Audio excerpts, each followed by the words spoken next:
just a suspension bridge with a cable with all these cables hanging from it. It's basically support points with cables to them. The Verzano Narrows Bridge is one that you see all the time. Is a whole bunch of cables, but they come single cable to point, single. This is just cables from this end to a point, cables from that end to a point. So it was simpler than some of them. And I'm talking. Thank bye. No, wait, I have more questions. So what was the controversy when the bridge was first built? Did people were they excited about it? Were people like, we don't need a bridge, too expensive, do you think it's gonna be ugly? That's a John Stein question. He was here, I wasn't. It wasn't. So, our resumers, can you hear us in the room now? Yes. You can? Okay. So we heard Cindy's question. I don't know if, John, you want to take that? Well, I think Shannon's going to take it. Okay. Shannon? Well, I don't know, because no one in the room was here in 1972, so. I mean, it was reported in the newspaper. It was reported in the newspaper. It was generally, I think some people get kind of wistful about the shore boats. The shore boats were really cool. There were people who worked full time. That was their job, running the shore boats. There were 4 at any time. That's how many shore boats they had, and they probably broke down a lot, I'm guessing. Some people who, Kathy Snelling her dad was one of the shore boat guys. And so I think when that wrapped up, a lot of people lost that job, and there was nothing to replace that particular job to be an expert in running those particular boats. But in general, yeah, I mean, people were jazzed not to, there was the thing that I found really fun is Ernie Massey said when the bridge opened, there was such a long line of cars to go over it, to have that experience. And she said it was days before her family did that. That there was just this ongoing. And then John had this really interesting thing about how it changed the face of Sitka. All the fill went in as part of the bridge project because they had to build the road. They had to build the access road. Lake Street, you had Swan Creek filled in, you had the area where Centennial Hall is, you have those buildings on Lincoln Street were over the water, that was all filled in. Am I missing anything, John? That was really interesting. Well, I would add that I used DeArmond's timeline book to go back the 10 or 11 years before, and the imperative was the airport. So the airport was I think that was 1966 or something like that it became usable. The first airplane was a 737, the Alaska first jet plane was 737. Technology was changing. They were no longer prop planes. The jet planes were in. The Coast Guard announced its move from Annette Island to Sitka. So there's more and more development planned for Japansky Island. The National Health Service, Public Health Service transferred all of its assets on Japansky to the Bureau of Indian Affairs, so there was a change there. Mount Edgecombe School was beginning to be a fixture in the community. So it was really an incredible economic link to Japansky, and the notion of running a community over there or business over there using shore boats just was not sensible. So the years leading up to it, there seemed to be consistent support all the way along, keyed by the development of the Sitka Airport. So, and that started out like a grant for 4,000 linear feet and of FAA, and then finally it was 5,800 linear feet, and then I think now it's another 500 feet longer than that. But it's really a key to supply here in Sitka. So I think by and all the community was behind it. The fill issue, I know there was a fill issue, controversy regarding taking out Crescent Beach and installing Crescent Harbor. That was a big landform change. And there was a very popular beach there that was used, and that disappeared. But then later they spent $600,000 to build a park, so there, that was compensated for. So anyway, I think all in all, people were expecting a bridge. It was nothing radically new, and when it started construction in 69 or 70, it took a couple years to build, and was well received. The federal and state historical ad hoc committee had recommendations, and one was it's the view of the channels and the islands that are important, so paint the bridge gray. Good. Thank you. I have one. You mentioned the airport. We had impact far beyond Sitka when they started building that airport. Originally, a large portion of the runway was gravel, not concrete. And after they started scheduling flights in here, they realized the 727, not 737, had never been certified for running on gravel runways. And so they had to go back and totally redesign the engine air intakes on all the 727s so they could land here. Wow. Yeah. And in Petersburg and Wrangell, too. Yeah, but I don't know about here. So those of you on Zoom, can you hear us okay? Yeah. Yes. Okay, good. Yeah, this has been a fantastic discussion.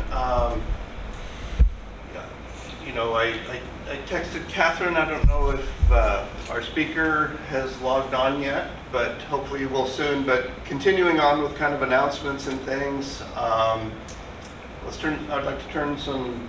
Do you have one, Dave? I was just going to suggest, since we now have all our Zoom people on board, Janet might want to present her comments from earlier when they were closed out. Do you mind, Janet?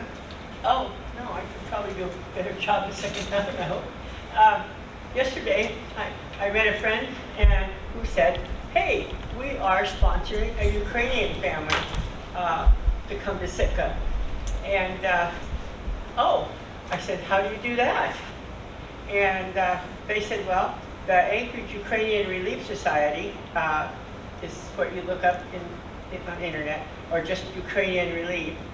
And they pay for the tickets from Ukraine. They manage all the paperwork, the entry-level paperwork and intake papers. They manage a work permit. They manage a Medicaid allowance or Medicaid for the people, and a stipend. And all I have to do is find a place for them to live. Well, in Sitka, that's a challenge. So anyway, I thought it was interesting. I thought it would be interesting to have as a program. We might even want to contribute to some small project on that. And that's what I have to say. Thank you, Janet. Any questions from Zoomers? Okay, another announcement, and I talked to John briefly about it, is we do have our whale watching fundraising cruise coming up on September 24th, and Jeff and John have been working hard. So John, do you mind taking a few minutes and updating us all? Good afternoon, ladies and gentlemen, boys and girls. As Lauren announced, we're coming up on our fourth wildlife cruise. The first one was in fall of 2018 on a vessel from Allen Marine that accommodated 95. Then we had one in the spring of 2019, 95 again. And then the fall of 2019, 100, and we sold out on all three of those. We want to do the same thing on this one. Oh, we had one scheduled for April 25 of 2020, and for some reason that one didn't come off. So we're making up for it now. At the last minute, we were told we're getting a larger vessel. This one will accommodate 145 passengers. We're doing our best to fill it. At present, as of this morning, we had 84 tickets sold, and this morning that changed. So now we only have 58 left to go. With 11 days, we can do it. We have a number of members that haven't let us know one way or the other if they're attending. That would be nice to know. If you're going to attend, please arrive at Crescent Harbor at 8:30 sharp. The vessel, we are told, will be there and waiting for us, and we will start embarking immediately since we need to put 145 people on the boat in a half hour. It will then leave at 9 o'clock sharp and return at noon sharp for a 3-hour tour. So that's what's going on there. If you're not going to be attending, you can still help, and a number of our members have already done that. Jeff has worked very hard, as he has in the past, to make sure that we have room on the vessel for some of our youth volunteers from AmeriCorps and JVs and other groups. He's doing the same thing. We have 8 that are paid for, and we have 4 other spots available right now, and we probably will expand that if we can get a little more generosity in terms of helping to pay for them. So if you have any questions, give me a buzz, and we'll take care of that. We're promoting this on all forms of Facebook and in the paper, and Karen and I made a couple of trips out to the stores and have done that. And so far we're getting a good response, and hence the reason that our numbers are looking pretty good. But pretty good isn't the Sitka Rotary way, 100% is, and that's what we're shooting for. So I'd like your help. Thank you. Show your shirt on the backside. That's a Marine shirt. So again, we're successful because of hard work of our members. So thank you each individually for stepping up and doing what you can in the areas that you have interest and time and ability and talent. So thank you. But yeah, to me, a well-watching opportunity, an affordable well-watching opportunity is huge.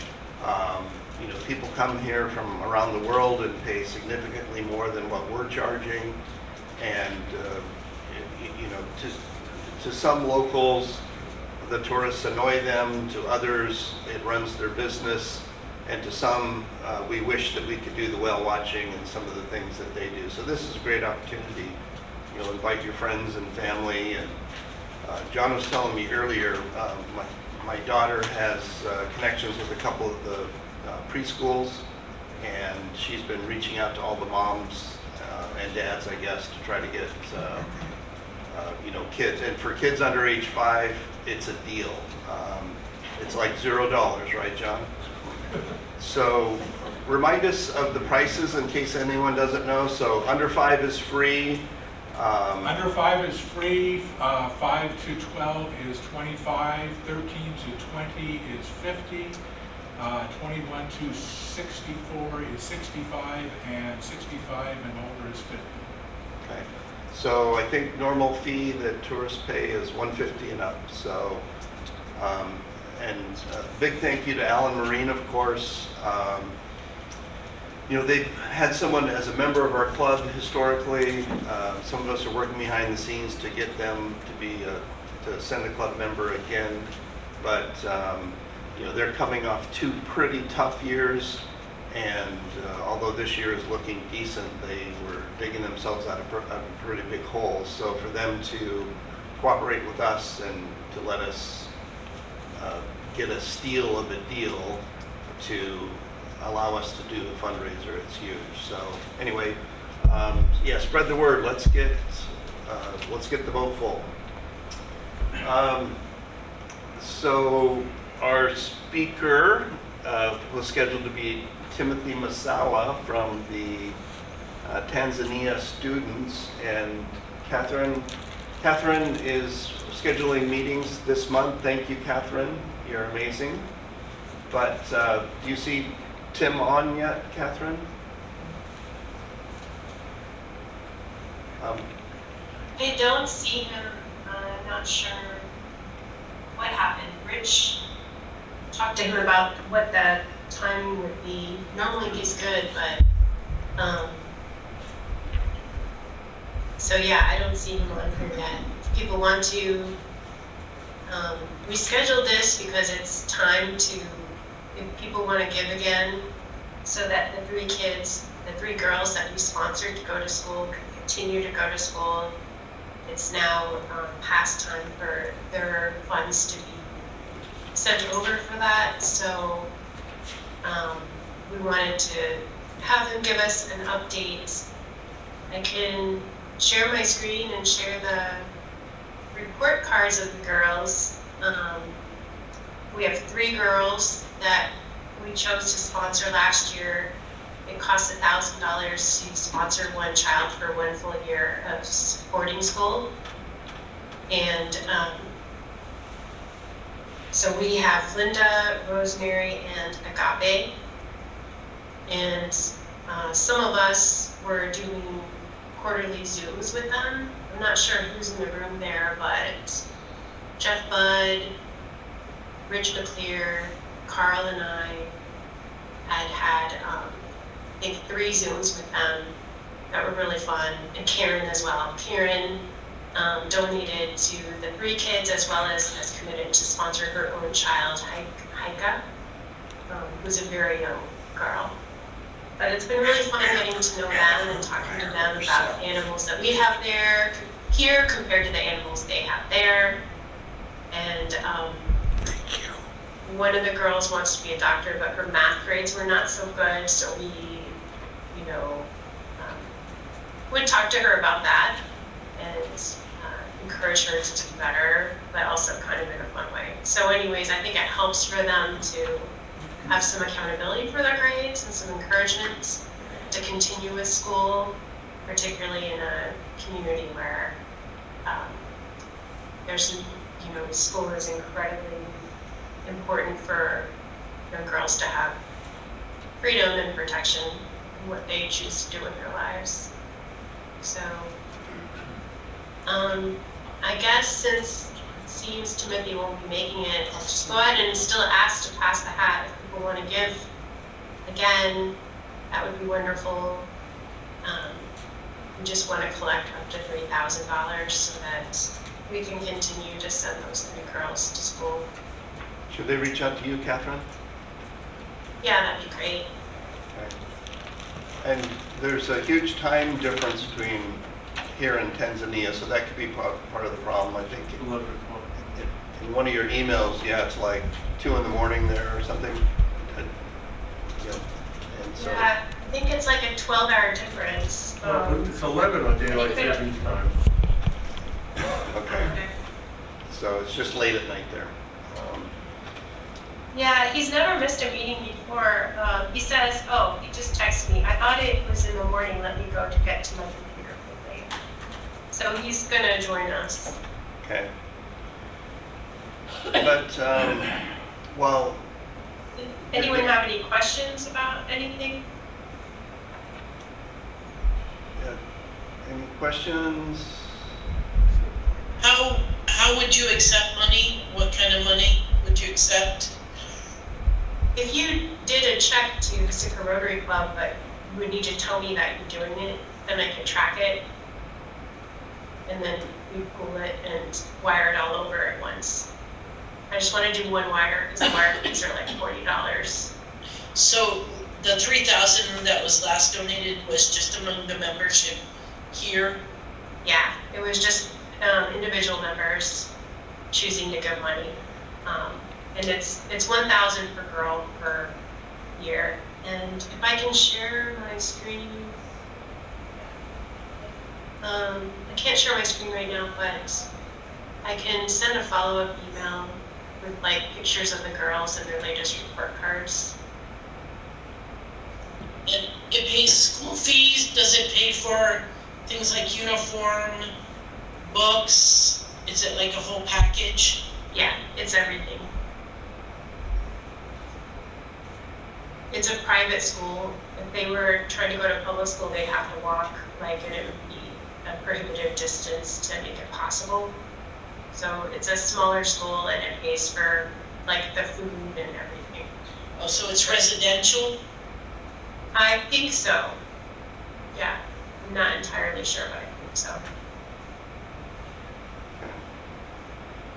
And you mentioned this, how many years has our club been doing this? It's been a couple, right? Just 1 year, actually. So this will be our 2nd year? Yeah.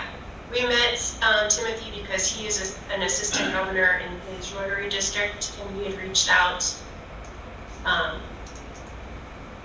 when at the end of my presidency, he talked to us, and then people wanted to give, and so it started that.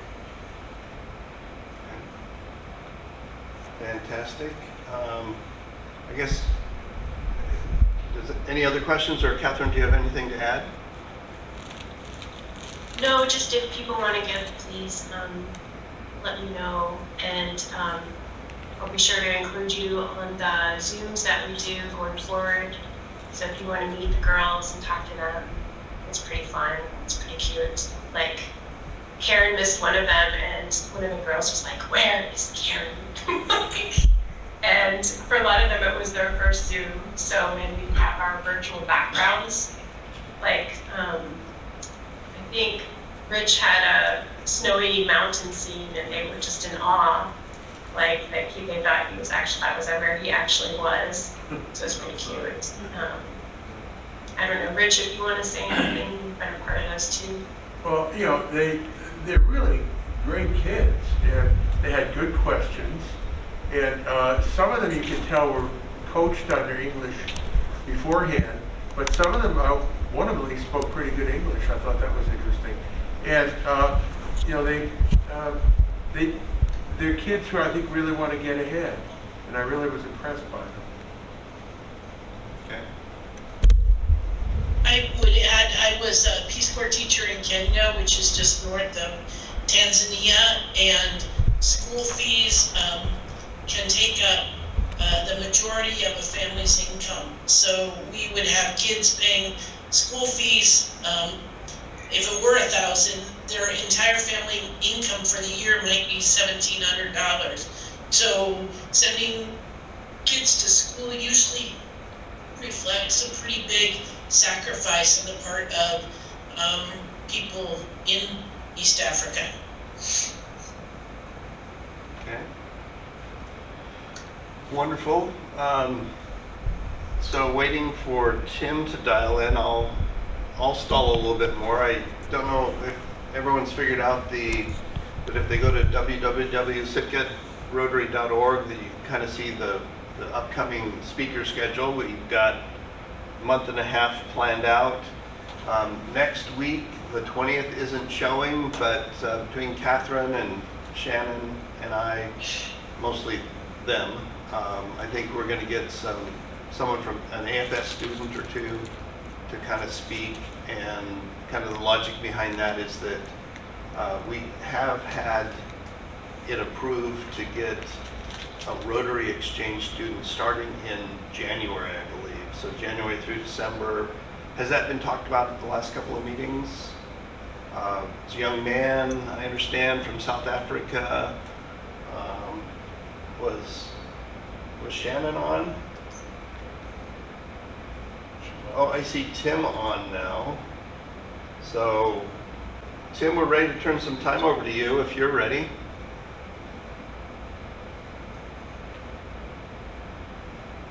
Hello everyone. I'm very sorry. I thought the meeting was going to be in the morning for me. Yeah, sorry about that. Thank you for joining us. Thank you so much. Yeah, it's my pleasure to talk to you again and to thank you for the support that the student in Tanzania received from you last year. With 4 students that have been supported by the Rotary Club of Sitka. And I'm going to share their stories and how they have improved, how the education sponsorship has improved in their lives. We have 3 young girls who one is 2 are in the primary level, and one is in secondary level. And we also have 1 young girl who is in nursery school, and she's been sponsored by an individual Rotarian from the club, Karen. So the girls that you supported last year, the one who is in secondary level, she did very well in her Form 2 national examination, and she got the first class, and I shared her report card with you last time, and this is because of the support that she got and the school supplies that she received from the donation that was coming from your club. And so that enabled her to do so well to improve her performance at the school. I normally visit our sponsor students every month at the end of the month, and I met with their teachers, and they told me how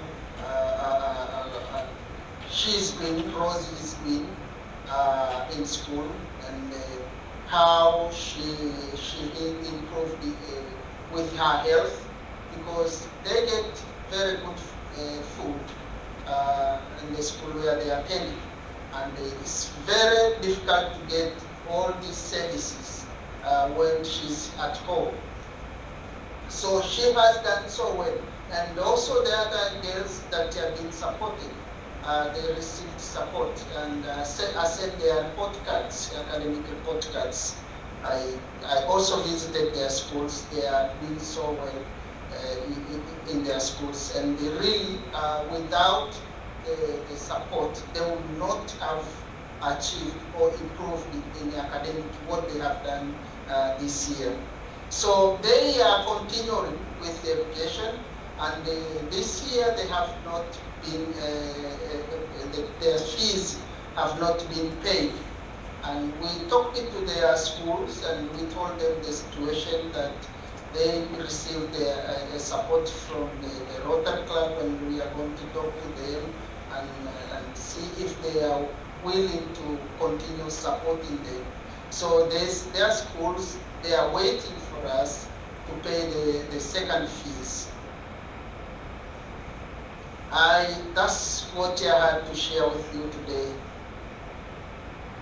Okay, are there any questions for Timothy?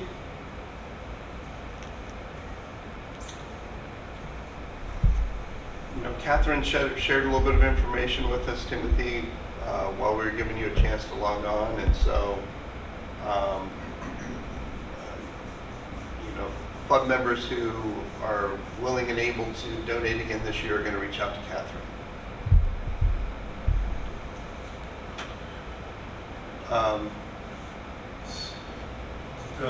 John. He may have stated this, how many students in the entire school? Yeah, the entire school has about 200 point something.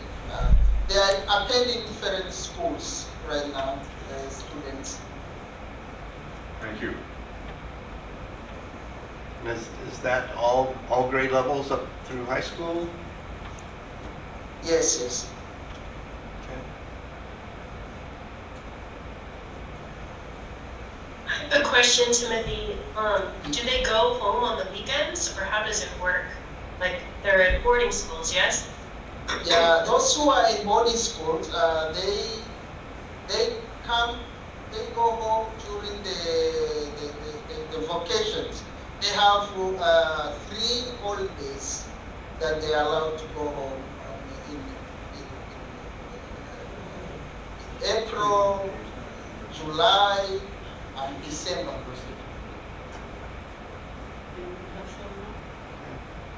John, you have a question? The Tanzanian Weather Service, are you dealing with global warming issues? Has that been difficult?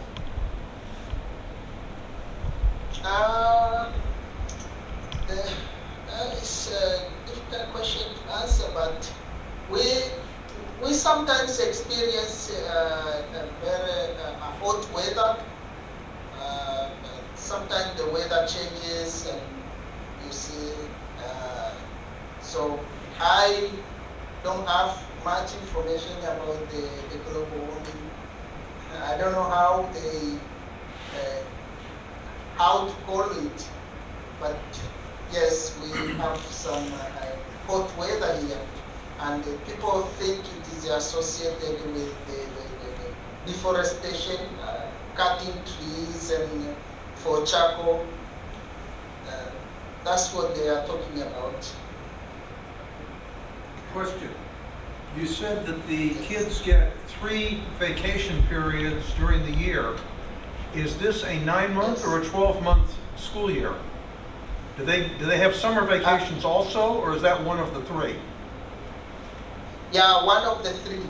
They have summer vacation, yeah, one of the three vacations.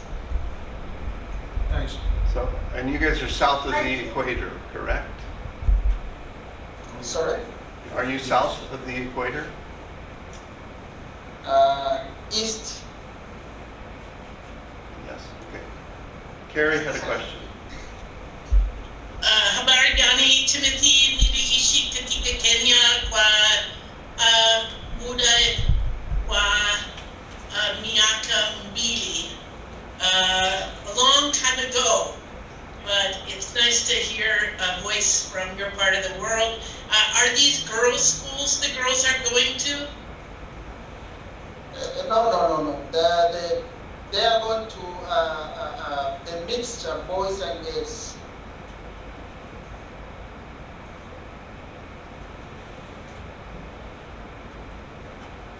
Hi, Timothy. I was in, are the schools in like Dar es Salaam or are they in other areas? They are in Motion, Arusha.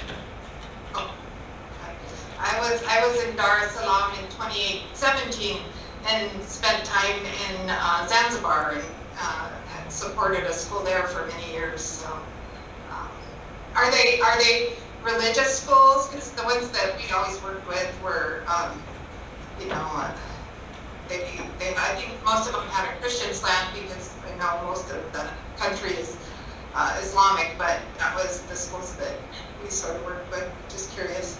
Doesn't matter. Yeah, for us it doesn't matter where they go, we just pick the good schools. So Okay. if it is the Christian school, as long as it's a good school, then we send our student there. So is religious education part of the national curriculum, like a CRE course? It's not, but there are some subjects that a student can pick, can decide to start religion. It's still taught in schools, like Muslims also, they have they are given opportunity also to teach Muslim education in school, but only for the older students who can pick those subjects. Okay. Janet has a question. Are they all learning English? I was just curious. Yeah, these private schools, they are in English. Okay, Janet? So do you have music studies in the school? Sorry? What more? She asked if the schools routinely have music programs in the schools for the students to learn. Oh, yeah, very few schools, they have music programs, because most schools don't have these music facilities. Is it a matter of extra money that the girls need, or is it there a lack of interest? It's the matter of the facilities and money to buy those music instruments here. But students like music, they are all interested in music. Thank you.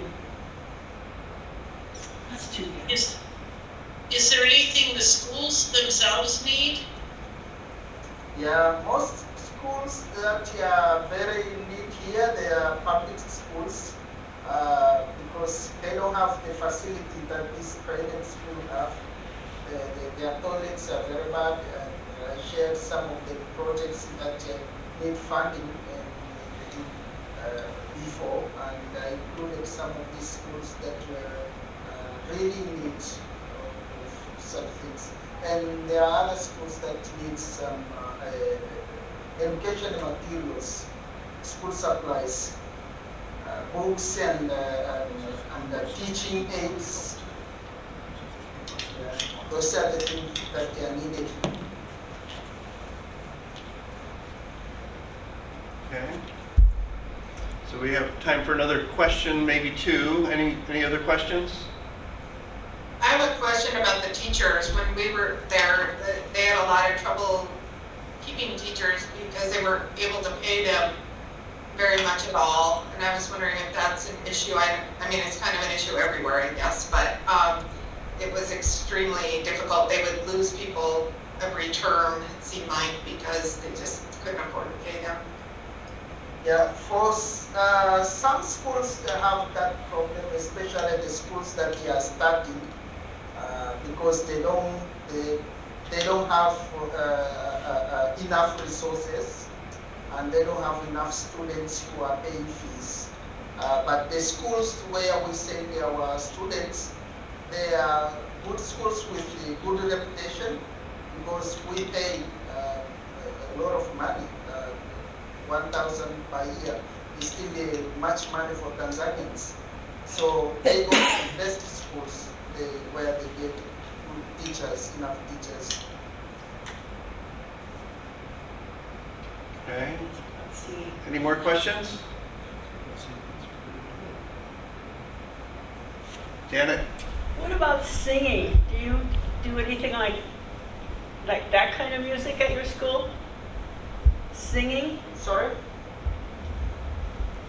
Do you have singing? Yeah, we do have singing, yes. As taught in the schools? Yeah, yes, they are taught here.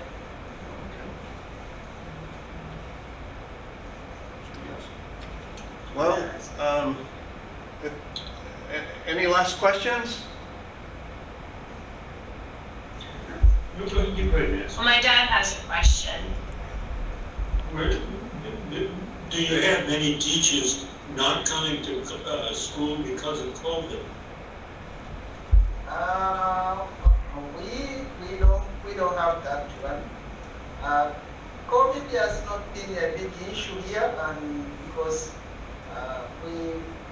where I live, we haven't seen any cases for about a year now. We haven't had any COVID case for almost a year. So it's not a very big issue in Tanzania right now.